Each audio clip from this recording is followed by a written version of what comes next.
देखो रामयो पद षष्ठी विभक्ति द्विवचन किस प्रकार से सिद्ध किया जाएगा। तो रामयो राम शब्द है, अकारंत पुल्लिंग षष्ठी विभक्ति का द्विवचन है। यहाँ तक हमें पता होने के बाद सबसे पहले हम क्या करते हैं, प्रातिपदिक संज्ञा करते हैं। प्रातिपदिक संज्ञा के लिए सूत्र लगाया जाता है अर्थवत धातु प्रति प्रातिपदिकम तथा कृतज्ञ समास सूत्र से लौकिक और अलौकिक पक्ष में प्रातिपदिक संज्ञा हो जाती है। उसके बाद हमें दो समान रूप है या दो से अधिक समान रूप है तब एक को शेष रखना है, और एक शेष रखने के लिए हम सूत्र लगाते हैं स्वरूपाणाम एक शेष विभक्तो सूत्र। तो लिखेंगे स्वरूपाणाम एक शेष विभक्तो सूत्र से एक शेष रखने पर, कितना शेष रखने पर, एक शेष रखने पर। एक शेष रखने के बाद वही प्रक्रिया चलेगी। दया प्रातिपदिका प्रत्यपरश्च तीनों सूत्रों की सहायता से सुप प्रत्याहार का आगमन होता है, सुप आ जाता है। ठीक है, सुअवजस अमोर्थस सुपह और द्विवचन द्विवचन एक वचने सूत्र, दो वचन और एक वचन की विवक्षा में काम में लिया जाता है। सुपह से वचन होते हैं, सुअवजस से विभक्ति हो जाती है। तो षष्ठी विभक्ति द्विवचन का जो प्रत्यय है वो ओस प्रत्यय है। कौन सा प्रत्यय है, ओस है। तो ओस प्रत्यय हमने यहाँ रख दिया। ओसीचे सूत्र हमने पढ़ा था। ओसीचे सूत्र क्या करता है कि ओसीचे सूत्र ओस परे होने पर आकार को एकार में परिवर्तित करता है। तो ओसीचे सूत्र से आकार को एकार होने पर, ठीक है, तो हम लिखेंगे ओसीचे सूत्र से ओस परे होने पर आकारांत को एकारांत हो जाता है, अर्थात आकार को ए हो जाता है, एकार हो जाता है। ठीक है, उसके बाद देखो हम यहाँ देखते हैं कि इधर एच ए वर्ण है, एच ए वर्ण है, और इधर ओ क्या है, स्वर वर्ण है। तो ऐसी स्थिति में एच के स्थान पर अय अव आय और आव हो जाते हैं। किस सूत्र से, एचो अय वायावह सूत्र से। तो एचो अय वायावह सूत्र से ए के स्थान पर अय, अय जब हो जाएगा तो हम इसे जोड़ देंगे। सभी वर्णों का जब संकलन करेंगे तो सूत्र लिखा जाएगा अजीनम पलट संयोजम सूत्र। अजीनम पलट संयोजम सूत्र से वर्ण संयोग होने पर रामयोस प्राप्त होता है। ठीक है, रामयोस इस सकार को क्या हो जाता है, हलंत्यम से लोप भी हो जाता है, लेकिन ना विभक्त तस्मा से निषेध होता है, तब यही स्थिति रहती है। तो हम इसमें केवल इतना लिख सकते हैं कि इस सकार को रूप में परिवर्तित करने के लिए सूत्र लगाएंगे से सजसो, से सजसो सूत्र से इस सकार को रू हो जाता है। सकार को रू होने के पश्चात रू की उपदेश से अजन्ना से वही सूत्र से संज्ञा होगी और तस्य रूप से लोप हो जाएगा। तो हमारे पास रहेगा रामयोर। ठीक है, अब ये अंतिम रा है, अवसान। क्या है, अवसान। तो अवसान में खरवसानयो विसर्जनीय सूत्र से इस रकार के स्थान पर क्या हो जाता है, विसर्ग आदेश हो जाता है, खरवसानयो विसर्जनीय सूत्र से। अब हमारे पास क्या मिला, हमें रामयो मिला। रामयो हमें सिद्ध करना है, इति सिद्ध। अगला हम बात करते हैं रमा शब्द। किसकी, रमा शब्द। तो रमा आकारांत स्त्रीलिंग है। क्या है, आकारांत स्त्रीलिंग है। आकारांत स्त्रीलिंग के रूप देखते हैं अभी।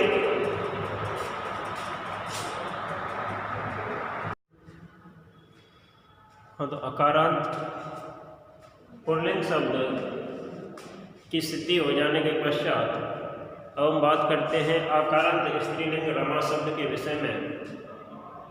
तो सर्वप्रथम रमा आकारांत शब्द के शब्द रूप इस प्रकार से चलेंगे। विभक्ति एक वचन, द्विवचन और बहुवचन में।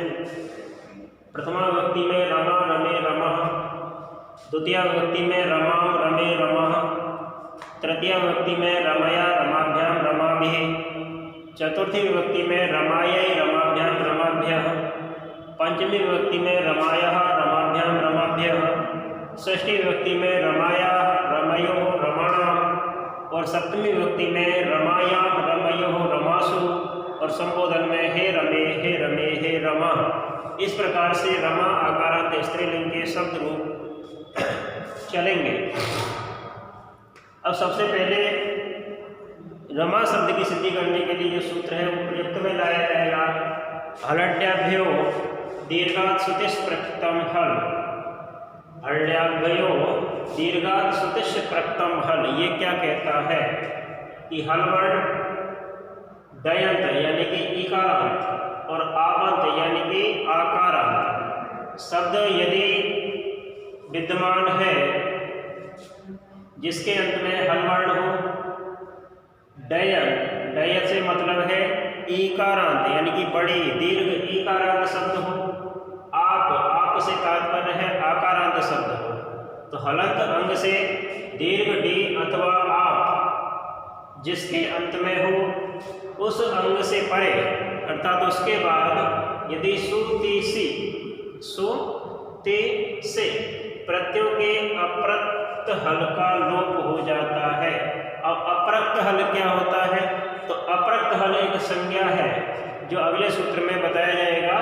अप्रक्त एक काल प्रत्यय है। तो कहने का तात्पर्य इस सूत्र का केवल इतना ही है कि हलंत अंग से अथवा दीर्घ डी आप जिसके अंत में हो, तो देखो हलंत में जैसे राजन शब्द है, ठीक है, दीर्घ ईकारांत शब्द जैसे नदी है, ठीक है, आप से तात्पर्य है आकारांत जैसे रमा है, लता है, ठीक है। इन शब्दों के बाद सु ते से इन प्रत्ययों के अप्रक्त जो हल है उसका लोप हो जाता है।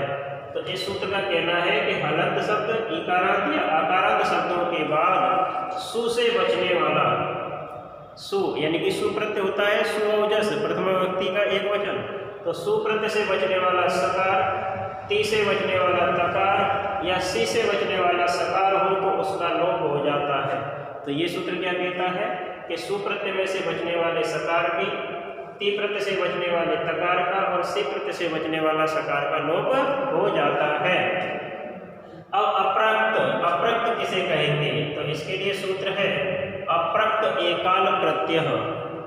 तो देखो अप्रक्त एकाल से तात्पर्य है एक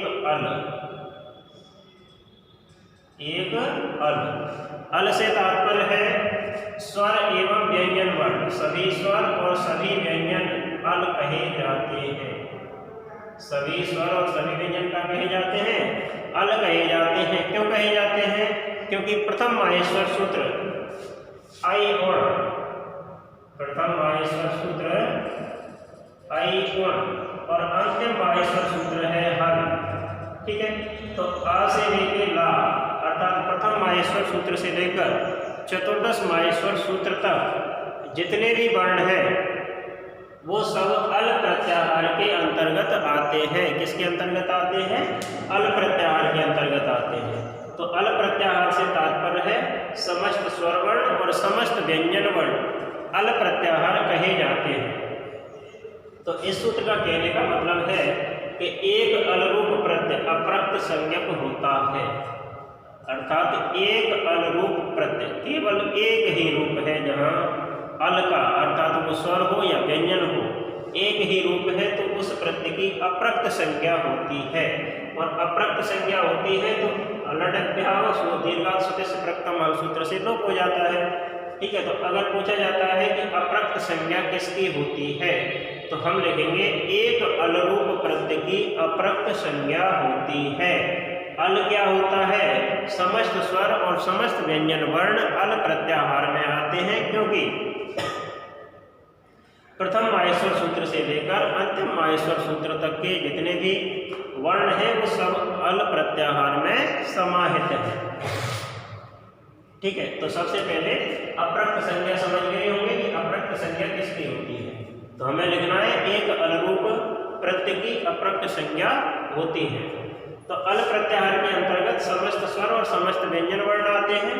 अतः किसी भी प्रत्यय में से अनुबंध की इत संज्ञा और लोप आदि करने के पश्चात जो अकेला अच या हल बचता है, कहने का मतलब जब लोप आदि सभी कार्य हो चुके हों तब अंत में यदि एक ही अचवर्ण हो या हल वर्ण हो उसकी अप्रक्त संज्ञा हो जाती है।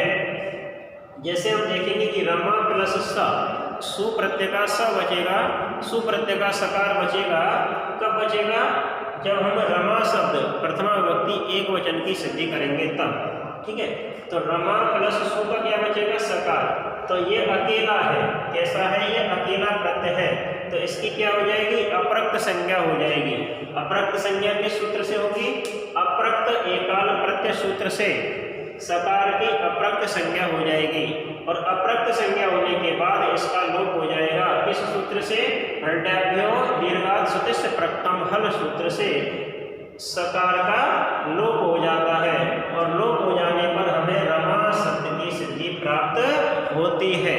तो अब हम करते हैं प्रथम विभक्ति एकवचन रमा शब्द को सिद्ध, ठीक है।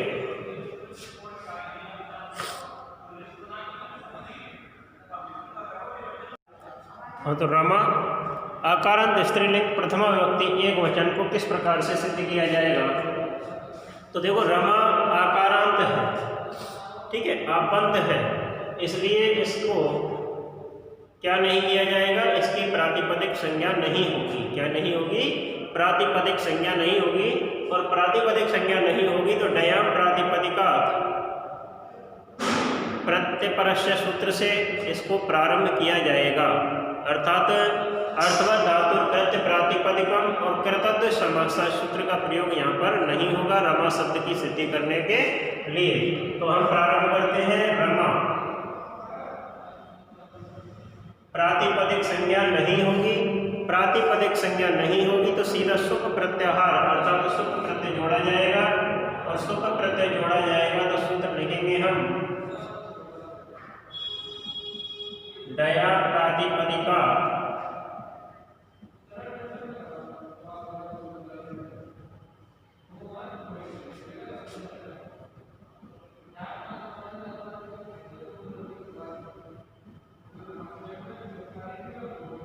प्रत्यय परस्य सूत्रों से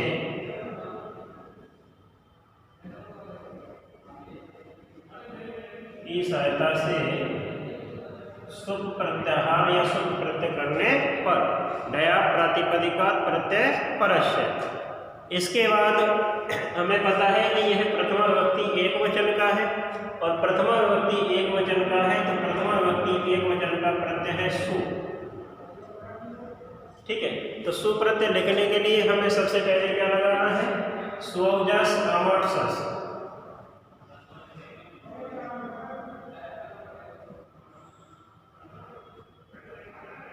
स्वौजस अमोट्सस सुपह तथा द्वयेकयो द्विवचन एक वचने।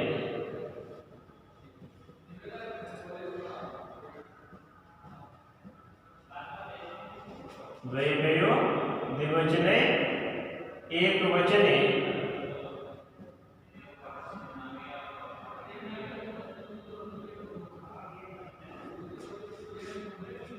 सूत्रों से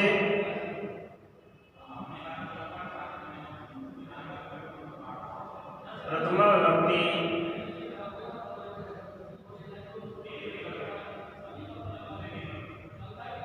एक वचन का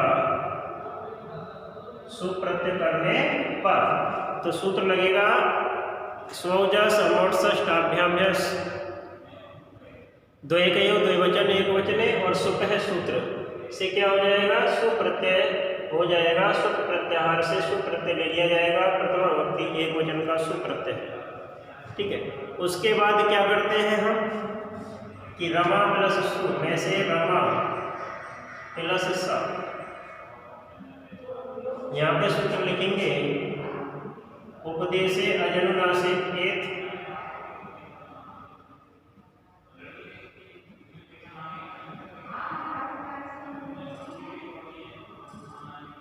उपदेशे अजनुनासिक एक सूत्र से सूखे उकार की इत संज्ञा तथा तस्य लोपः सूत्र से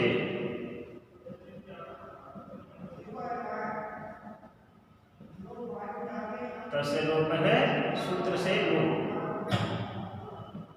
ठीक है। अब तस्य लोप से लोप हो गया, उपदेश अजनुनासिक इत से उकार की क्या हो गई, इत संज्ञा हो गई। इसके बाद हम क्या करेंगे,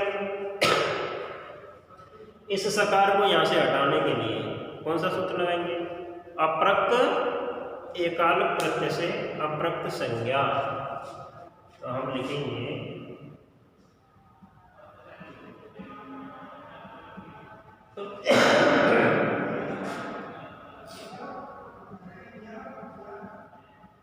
अप्रक्त एकाल प्रत्यय सूत्र से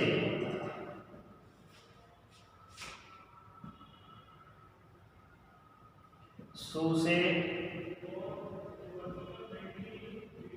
बचे हुए सकार की क्या हो जाएगी, अप्रक्त संज्ञा हो जाएगी। अप्रक्त संज्ञा करने पर, जब अप्रक्त संज्ञा हो जाएगी तो हल्ड्याभ्यो दीर्घात सुतिस् प्रक्तम हल सूत्र से क्या हो जाएगा, लोप हो जाएगा अप्रक्त संज्ञक का। ठीक है, तो हम लिखेंगे रमा, और सूत्र कौन सा लिखा जाएगा, हल डयाभ्यो। तो हम लिखेंगे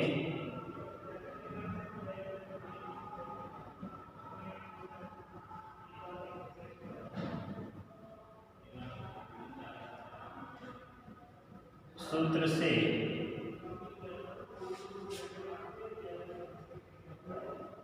अप्रक्त संज्ञा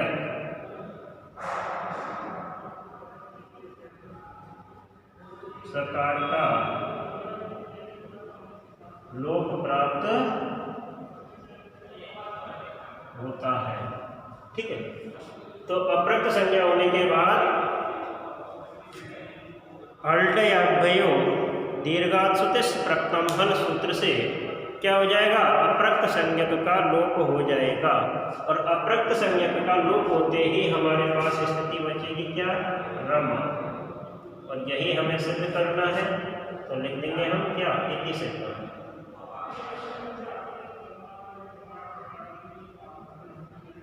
इस प्रकार से रमा शब्द सिद्ध हो चुका है। ठीक है, अगले सूत्रों के विषय में अगले अध्याय में चर्चा करेंगे।